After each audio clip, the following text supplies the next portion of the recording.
que dijimos que volvíamos a Buenos Aires, no íbamos a buscar trabajo en la empresa por 6 meses y para ver si podíamos lograr vender nuestro primer producto, que fue una plataforma para compartir auto entre colaboradores de una misma empresa. ¿Es posible aprender a ser productivo para acercarte a tus metas?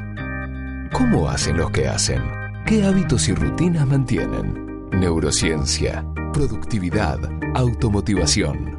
Aquí comienza The Habit Designer, el podcast. Soy el Dr. Gabriel Brenner, médico psiquiatra especializado en productividad y regulación emocional, y entrevisto a los mejores de diferentes disciplinas para deconstruir sus tácticas, estrategias y habilidades. Bienvenidos. ¿Hoy pudiste hacer algo para cuidar tu cuerpo? Si no lo hiciste, dedicale 5 minutos a caminar. Eso es mucho más que nada. El invitado de hoy es Lucas Croxatto. Él es un joven y muy talentoso emprendedor del área tecnológica. Esta es la parte 1 de 2 de la entrevista. Tengo el gusto de conocerlo desde hace varios años y el alto nivel de confianza me jugó una mala pasada. Le envié el detalle del proceso de la entrevista un día antes, es decir, tarde. Como Lucas es respetuoso de los procesos, me reprochó que le haya mandado el material sin suficiente tiempo de anticipación para que él pueda planificar y anticipar sus respuestas. En este episodio vamos a hablar de la importancia del contexto para generar rutinas orientadas a resultados. Iniciar un emprendimiento freelance o independiente tiene alto nivel de dificultad y por eso las rutinas o sistemas son claves. ¿Qué es lo que vas a escuchar? Primero, cómo y por qué anda en bicicleta por la ciudad. ¿Qué es y cómo se logra el compromiso y disciplina en el trabajo? ¿Para qué decidió ir a estudiar un posgrado a Barcelona? ¿Y por qué es difícil emprender? ¿Y cómo hace para afrontar las dificultades que se le presentan? ¿Quién es Lucas Croxatto?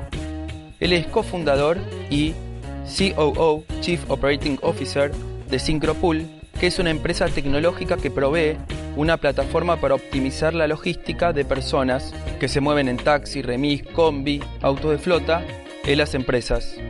Syncropool tiene como misión reducir los costos de logística y contribuir con el medio ambiente, y entre sus principales clientes se encuentran Telefónica, YPF, el grupo Techint. En las notas del episodio vas a encontrar links para saber más de él. Escúchalo a Lucas, él es preciso y muy ameno. Ahora concentra tus sentidos, elimina las interferencias y empecé a escuchar esta espectacular entrevista. Nos conocemos ya desde hace algún tiempo y yo sé que vos también andás en bicicleta. ¿Seguís yendo con la bici? Sí, es mi medio de transporte diario, todos los días, así que yo también estoy un poquito desalineado, es por la misma razón. De hecho, ni ayer me detuvo la lluvia que hubo acá en Buenos Aires, así que esperé que pare un poco la tormenta y después volví a mi casa en bicicleta también. O sea, tenés el mismo vicio, parece que no soy el único loco. Me pasa lo mismo. Hay veces que calculo y especulo a ver si la lluvia va a parar un poquito porque soy casi adicto a ir en la bici. No Mira, sé si soy capaz de quedarme en casa haciendo home office si llueve para evitar ir en otro medio de transporte que no sea mi bicicleta. De hecho, ayer le calculé que iba a llover más a la tarde. Dije, bueno, ok, va a llover a la tarde, espero un poco más en la oficina y después vuelvo. A sabiendas de que se venía la tormenta anunciada, igualmente decidí venir en la bicicleta. Claro, te pasa como a mí, que en algún momento me alegré y ahora no sé si estoy tan contento, que había desarrollado un hábito tan fuerte de ir en bici que a veces prefería no salir, como decís vos, o me irritaba por el hecho de que no podía usar la bici, en principio porque, bueno, odio el tráfico. Una de las cosas que detesto es no saber cuánto tiempo voy a tardar en llegar a otro lugar. Y la bici, no sé si a vos te pasa lo mismo, si vas en una velocidad regular es difícil que haya una variación en el tiempo. No, totalmente de acuerdo, no la hay. No importa si hay tráfico, si hay piquete, cualquier cosa, uno siempre tarda más o menos 5 minutos como mucho. Es espectacular. Totalmente. Por otro lado, bueno, en esta cuestión del cuidado personal, siento que hice algo bueno, que hice algo de ejercicio, por más que sea mínimo, pero hice algo. Mi cuerpo se movió. Ayer tuve médico, también un traumatólogo, y también me dijo que es espectacular como rutina todos los días andar un rato en bicicleta, que le hace bien a mi espalda. Justo ahora estoy visitándolo porque me tengo un dolor de una lumbalgia. y me dice que la bicicleta, perfecto, no hay que parar de hacer bicicleta nunca, que es perfecto para la espalda también. Mira, al revés, Así yo que- hubiera pensado que... No, yo también, pero me dijo no, porque es de bajo impacto, así que perfecto decías andando en bicicleta. ¿Y qué tipo de bicicleta tenés vos? Tengo una Pledale también, una Tern, la vengo usando hace como varios años, de 2012. ¿Es un recomendable para vos esa bici? Es muy recomendable, sí, una bicicleta urbana porque como tengo reuniones, muchas veces llego a un edificio, la pliego y la subo en los casos que me dejen subirla, y en otros casos estoy probando ahora recientemente dejarla en estacionamientos. Por ejemplo, antes no lo había hecho, no me animaba, pero ahora en el microcentro, por ejemplo, hace poco la dejé, me animé, dije, bueno, la dejo. Me daba miedo, porque bueno, son bicis también caras, así que dije, Sí. pero me animé y no pasó nada y bueno, y ahora estoy optando por eso. Sí, yo lo he hecho varias veces, es muy recomendable. Hay algunos estacionamientos que ponen alguna excusa o prefieren Claro. no aceptarla.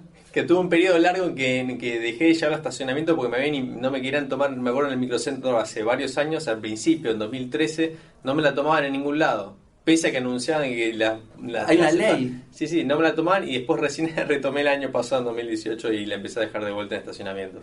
¿Y solés usar la bicisenda o usas la calle? Mira, yo voy por el camino más directo. Si casualmente hay una bicisenda en ese camino, la tomo. Pero si no, voy por la calle con los autos o colectivos. Bueno, yo hace un tiempito evitaba las bicisendas, sobre todo las bicisendas en contramano, porque los que manejamos y andamos en bici, o yo inclusive anduve en moto alguna vez, sabemos que los que manejan auto no tienen idea de que nosotros podemos venir en contramano. Aprovecho a decirle a los oyentes, ¿no? Que es algo que pienso seguido, que vayan muy lento cuando van en contramano por la bicisenda, porque el cerebro no es muy bueno para mirar hacia un lugar si no está automatizado que tienen que mirar hacia ese lugar. Sí. Así que... Y te agrego algo más también, Sí. que mucha gente escucho que tampoco usa la bicicleta por miedo. Por el miedo que están, como son un blanco muy fácil para, bueno, que alguien los asalte. Ah, sí, Por lo cual hay conocí gente que sí, que con los autos estás más camuflado, si querés. El otro es como estás muy expuesto con tu bicicleta, así que bueno. Pero igualmente, si me queda de paso, la agarro a la bicicleta porque sí, es preferible. Y también otra cosa es que el asfalto no está tan bien mantenido en la bicisenda porque, viste, que quedó por fuera de lo que es el asfaltado de las calles, así que hay bastante bache que me molesta. Mira, les paso un avisito en la bicisenda. Ahí en algunas zonas hay una canaleta que es muy finita, que está pegado a la vereda. Conozco más de una persona que se cayó, inclusive yo. Me caí, se me metió la rueda ahí en la canaleta y puede estar un accidente bastante grave. Yo lo saqué bastante barato. Me quedaron unas marcas como un mes más o menos, pero hay que tener cuidado con eso. Así que sí, yo creo que se está haciendo algo muy lindo con las bicisendas, pero todavía es a mejorar. Y además, como todos los hábitos, tienen que haber indicadores visuales. No hay instructivos en ningún lado de cómo andar en una bicisenda. Y eso es algo que yo pienso, ¿no? No sé si estás de acuerdo, que por ahí habría que empezar a señalizar. Sí, y de hecho lo que decías antes de que es mano y contramano en la misma bicicleta, yo no recuerdo en otros países donde anduve en bicicleta que fuera así. Eso también es bastante criticado entre otros ciclistas. Ah, eso es, en otros países no lo has visto eso. No, yo anduve mucho en bicicleta en Barcelona, en un momento viví en Barcelona, de hecho ahí me empecé ¿Viviste en Barcelona? Sí, estuve viviendo en Barcelona un año. ¿Y qué hiciste ahí? Ahí me fui a hacer un máster en finanzas. Ajá. Ya en 2010-2011. Sí. Y ahí, bueno, me empecé a enamorar de la bicicleta ya porque también es una ciudad bastante pequeña, en la parte baja es bastante plana, Sí. así que se puede andar mucho en bicicleta y, bueno, están las bicicletas ahí públicas. De hecho, creo que Barcelona fue como un modelo que tomó después la ciudad de Buenos Aires para ver cómo hacer para replicarlo acá y poner las estaciones públicas en los distintos lugares. Sí. Así que ahí claro. empecé a andar mucho y de ahí no me bajé nunca más de la bicicleta. Ahí te hiciste el hábito en Barcelona. En Barcelona me hice el hábito y luego continué acá en Buenos Aires. Mira, lo pudiste trasladar porque sabes que uno de los mitos es que si uno en un lugar tiene una conducta, un hábito, por ejemplo, andar en bicicleta en Barcelona, es prácticamente obvio que lo va a poder mantener en otro lado, por ejemplo, en Buenos Aires. Y la lógica de los hábitos es inversa. En realidad los hábitos dependen del contexto. Entonces, si cambias el contexto, es difícil que se mantenga el hábito. Y además, bueno, como vos decís, Barcelona y Buenos Aires son ciudades bastante diferentes para andar en bicicleta. Sí. Vos igual lo pudiste hacer. Sí, lo pude mantener. Y eso que antes de irme a Barcelona también hacía un recorrido en Buenos Aires que podría haberlo hecho tranquilamente en bicicleta, pero no sé por qué no se me ocurrió en ese momento andar en bicicleta y lo hacía caminando. Iba más o menos de la zona de Barrio Norte hacia Microcentro, iba caminando. En esa época no estaban las bicicletas públicas tampoco. Pero iba caminando. No sé, hoy quizás si tuviese que hacer ese tramo lo haría en bicicleta. Vos sos ingeniero industrial, estudiaste en la UBA, Sí, exactamente. sos emprendedor, tenés una empresa Syncropool que se dedica también a lo que tiene que ver con la inteligencia en el transporte. ¿Y cómo es que llegaste a hacer un máster en finanzas en Barcelona? Bueno, estaba trabajando en Grupo Techin en esa época y ¿A qué edad entraste a Techin vos? entré a los 21 y ahí estuve más o menos 5 años, hasta los 26. Estuvo muy buena la experiencia en el Grupo Techin, la verdad que es una gran empresa, pero yo tenía como siempre la intención de ser independiente, de tener mi empresa, y necesitaba una manera de poder alejarme digamos, de la rutina del Grupo Techin, así que utilicé como trampolín irme a hacer afuera un máster a Barcelona, este máster en finanzas que hice. ¿Por qué decís que Techin es una gran empresa, así que está buena? Mira, después de lidiar de trabajar, tener como clientes a muchas empresas, entre ellas el Grupo Techin, veo que se trabaja muy profesionalmente en esa empresa. Entonces me ha gustado de comparar con otras empresas, así que es por eso, o sea, la verdad es muy profesional. ¿Qué aprendizajes? Hay 2 o 3 aprendizajes que por ahí me podés transmitir que te resultaron de buena formación en Techint. Y uno que es un valor que quizás me inculcaron trabajando ahí es el tema del compromiso. Quizás también lo traía yo de familia, sí. Pero el tema de comprometerse con un trabajo, hacerlo profesionalmente y llevarlo hasta el final, es algo que creo que lo vi bastante ahí. ¿Cómo definirías compromiso? Compromiso me refiero a hay que hacer una tarea puntualmente para una fecha, sea como sea, llegar a poder terminarlo para la fecha que uno se comprometió. ¿Y con quién acordás esas tareas? ¿O cómo hacían en Techin para definir esas tareas? ¿Cuándo? ¿Cómo se hacían? Y siempre estaban las deadlines muy marcadas por entregas o reportes que había que presentar ante el directorio y demás, así que era muy claro cuando tenía que estar listo el reporte. Sí. Así que había que llegar como sea. Después estaba en uno también anticiparse. ¿Estaba escrito en algún lado? Sí, se sabía que había, no sé, reuniones de directorio que había que llegar con un reporte y había que llegar sea como sea, entonces había que tenerlo listo. O sea que no había discusión en la empresa de cuál era el compromiso que había que cumplir. No. De hecho, las fechas se sabían de antemano, con anticipación. Y entonces hiciste ese recorrido en Techint, en donde aprendiste, por ejemplo, el valor y la importancia del compromiso. El planeamiento, por supuesto, también es muy importante por esto que te decía. Ajá. Hay que cumplir deadlines con clientes internos, sí.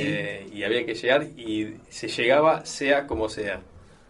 Si había que trabajar hasta tarde, lamentablemente había que trabajar hasta tarde. O sea que ahí también de alguna forma experimentaste lo que era la autonomía, de tener un proyecto a cargo y resolverlo como sea, porque te habían dado la tarea de cumplirla a vos y de gerenciarla a vos. Tal cual. Y te picó el bichito y vos ya sabías, me parece, que querías ser emprendedor. Sí, ya me gustaba la idea de tener mi propia empresa, también experiencias familiares, de mi papá, que es también bastante emprendedor. Tuvo su periodo también en empresa y después también fue emprendedor. Así que yo ya tenía ese camino bastante marcado desde temprano, desde que ya empecé a tirar la carrera. Ya sabía que en algún momento, si bien en la carrera de ingeniería industrial mucho no se habla de cómo tener tu empresa, sino más bien de cuáles son los potenciales empleadores tuyos. Sí. A mí ya de entrada me gustaba mucho la idea de tener mi empresa, así que antes de recibirme incluso y ya trabajando en Techin ya habíamos logrado con mi actual socio tener clientes para hacer consultorías de temas de ingeniería. Y ¿cómo? Te interrumpo en esto que me quedé pensando. Teniendo en cuenta que en Argentina hay mucha oferta de educación y de hace muchos años hay oferta de educación tanto en grado y posgrado, ¿qué necesidad hay de irse a hacer un máster afuera? ¿Por qué elegiste irte a Barcelona a hacer un máster? Quería cortar con la rutina en la que estaba acá en Argentina, en Buenos Aires, de haber terminado la carrera. Si bien tenía un cliente, sentía como que me ocupaba mucho tiempo de la empresa Grupo Techin, entonces necesitaba como romper con esa rutina y, digamos, de alguna forma exigirme para comenzar con algo nuevo necesitaba hacer un quiebre importante. Entonces usé como de hecho me tomé una licencia de Grupo Techin y me cambio de país como para cortar con el día a día así abruptamente y poder pensar en lo que vendría lo nuevo. Por eso el máster en finanzas, la verdad que hoy mirándolo para atrás fue a un punto como una excusa para poder irme y por esto empezar a dedicarme en lo mío.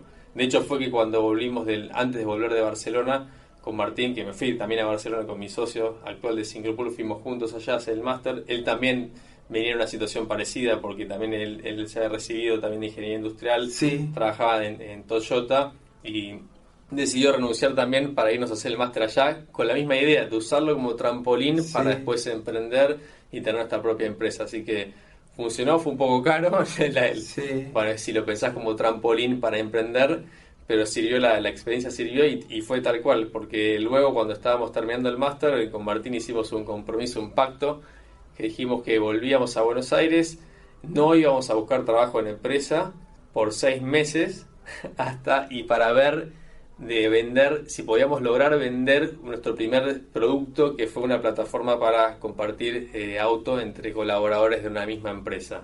A ver si entiendo, parece que ya desde casi principios de tu carrera vos tenías la idea de la importancia del contexto para lograr las tareas de manera eficiente y además creer en hacer las cosas de forma eficiente, ¿no? Me ocupaba mucho tiempo antes de irme a Barcelona en la empresa, porque soy aparte muy comprometido, entonces con las tareas de Techin, si uno no se da cuenta, después ya estar realmente trabajando mucho tiempo para la empresa y yo me engancho y me gusta y me comprometo con las tareas, entonces como que me dejaba poco espacio para pensar en mi empresa, que todavía no había nacido, pero yo que quería tener, entonces necesitaba hacer un corte abrupto.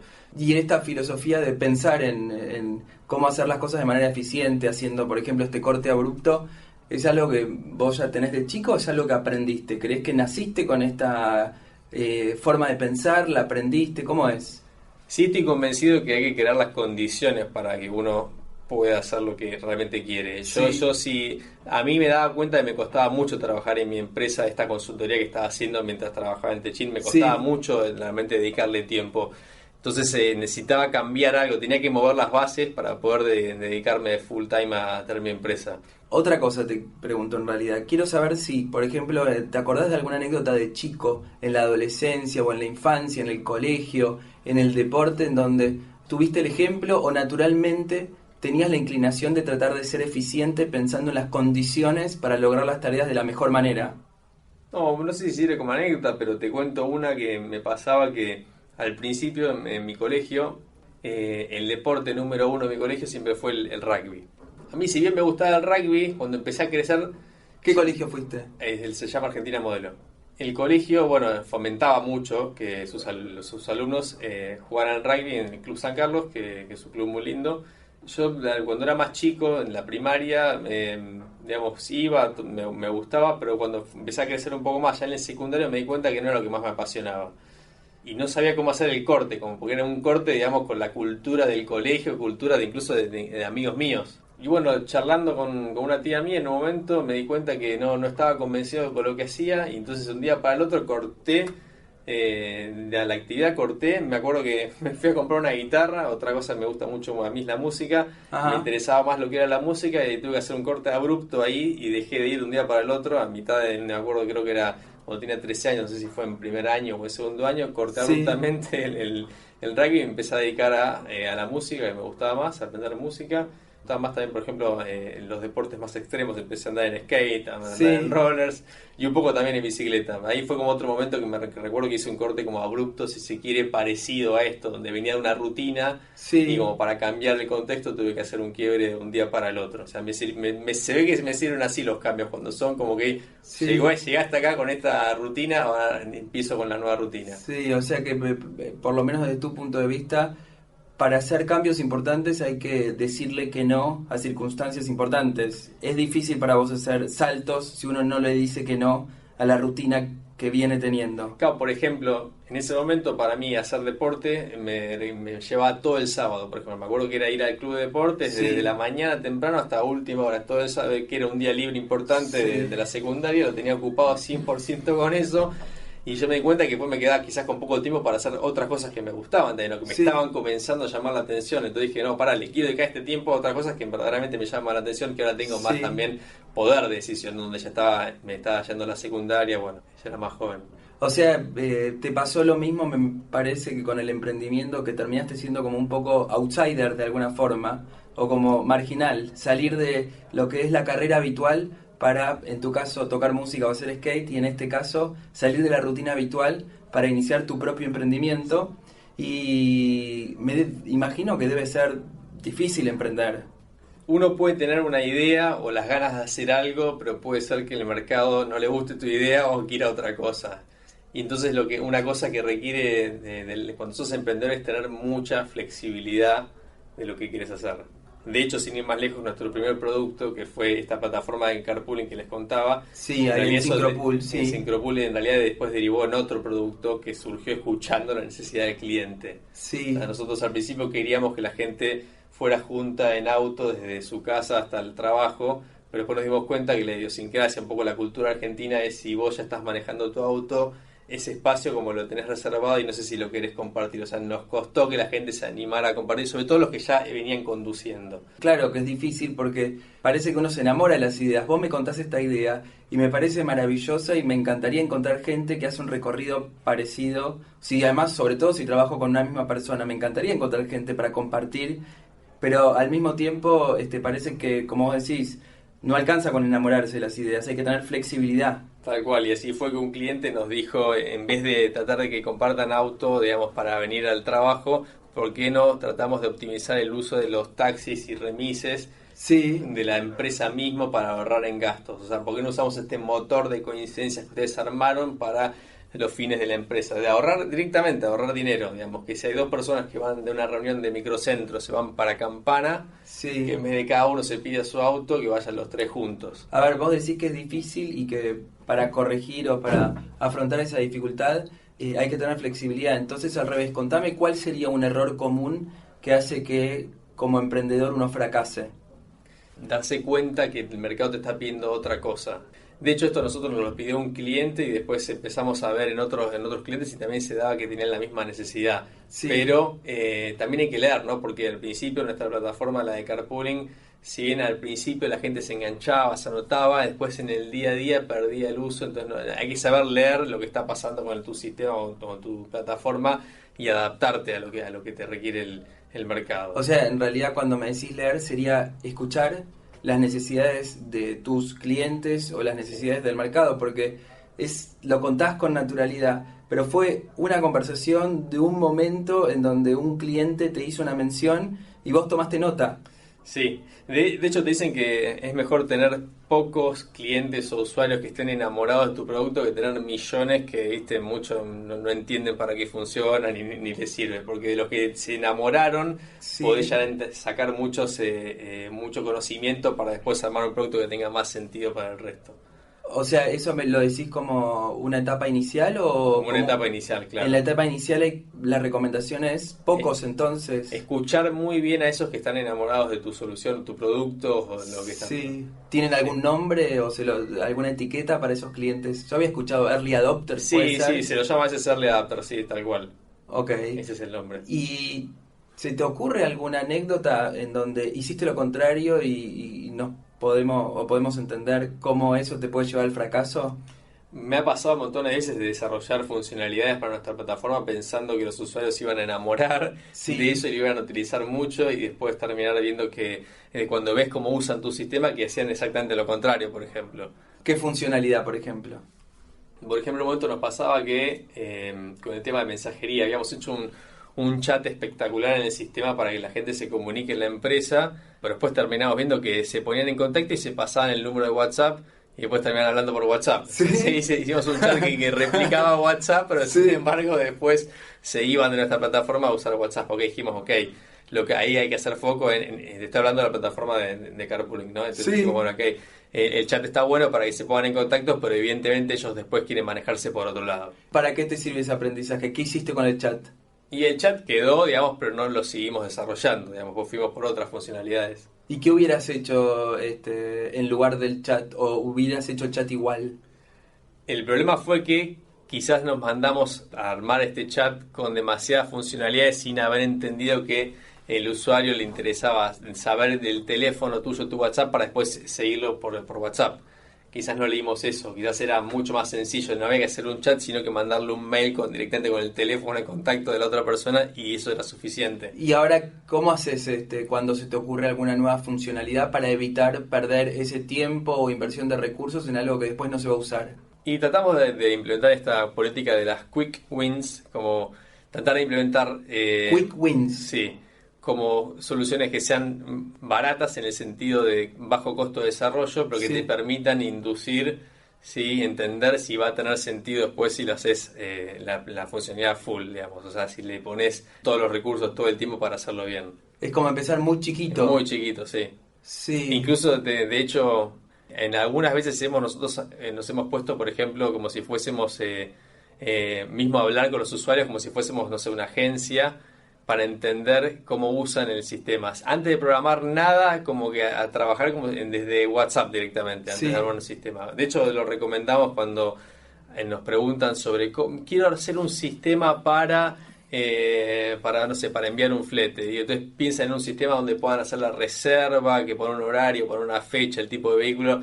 No, nosotros le decimos, no, hacerlo de otra manera. Directamente dales un teléfono que te escriban ahí lo que necesitan por WhatsApp. Punto. Sí. Y después así entendés vos qué es lo que realmente hace falta poner ese formulario. Hace falta poner, no sé, el tipo de vehículo, hace falta poner la hora donde van al despacho. O sea, y ahí entendés realmente qué es lo que necesita el usuario sin haber programado una línea de código.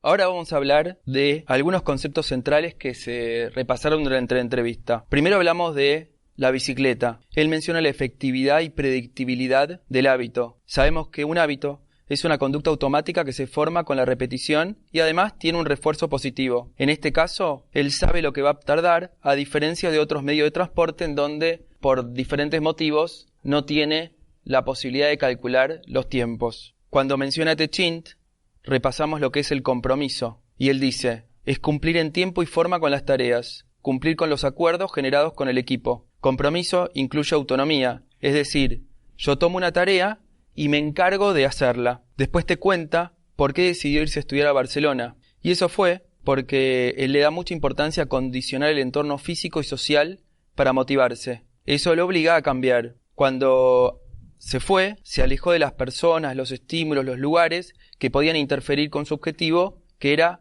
emprender. Te cuento que el cerebro es muy sensible a los estímulos sensoriales, es decir, a la vista, a la audición, al olfato, y para ganar disciplina es clave elegir esos estímulos cuidadosamente. Y por último, empezamos a hablar de las dificultades de emprender. Hay que estar preparado para el cambio. El error común, dice, es enamorarse de una idea. Después de todo esto, quiero hablarte de un concepto técnico que se llama la flexibilidad cognitiva, que parece clave para cualquier emprendimiento. Según Wikipedia, la flexibilidad cognitiva es la capacidad mental para cambiar de pensamiento alrededor de dos conceptos diferentes o más y pensar en múltiples conceptos simultáneamente. Esta función mental permite la posibilidad de trasladar el conocimiento y habilidades más allá de la situación de aprendizaje inicial. Hay un trabajito muy interesante ya en el año 1962 de Scott Williams al respecto. Lo pongo en las notas del episodio. Entonces la flexibilidad cognitiva, como viste, es clave en una startup, porque las cosas no van a ser como las pensaste inicialmente. Tu primera idea nunca va a ser la mejor. Como le pasó a Lucas con su plataforma inicial o lo que él explicó respecto de que el WhatsApp cumplía una función de un chat que ellos querían incorporar. ¿Qué podés llevarte para practicar después de este episodio? Podés poner atención a alguna idea que quizás estés forzando y que necesite revisión o flexibilidad cognitiva. Por ejemplo, yo planifiqué los podcasts de una duración de 90 minutos y me encontré con que eso no se acomodaba a mi estilo y ahora estoy probando otro, más breve y corto, con una participación mayor. Y acordate, tal como Lucas propone, busca los quick wins. Si encontrás algo que funciona y es simple, aprovechalo. Gracias por escucharnos. Eso fue todo de la primera parte del episodio de Lucas Croxato. Le agradecemos mucho su tiempo y generosidad. Te esperamos para que sigas con la segunda parte, en donde vamos a ver cómo hace él para trabajar en equipo y generar y mantener un buen vínculo con su socio. Nos vemos la próxima. Gracias por habernos escuchado. Este podcast fue producido por Gabriel Brenner y Leto Dugatkin. Podés contratar a Gabriel para charlas inspiracionales, workshops o sesiones de coaching personalizadas. Visita su web gabrielbrenner.com, donde vas a encontrar más información acerca de cada una de las entrevistas y artículos. Suscríbete para no perderte ninguna novedad.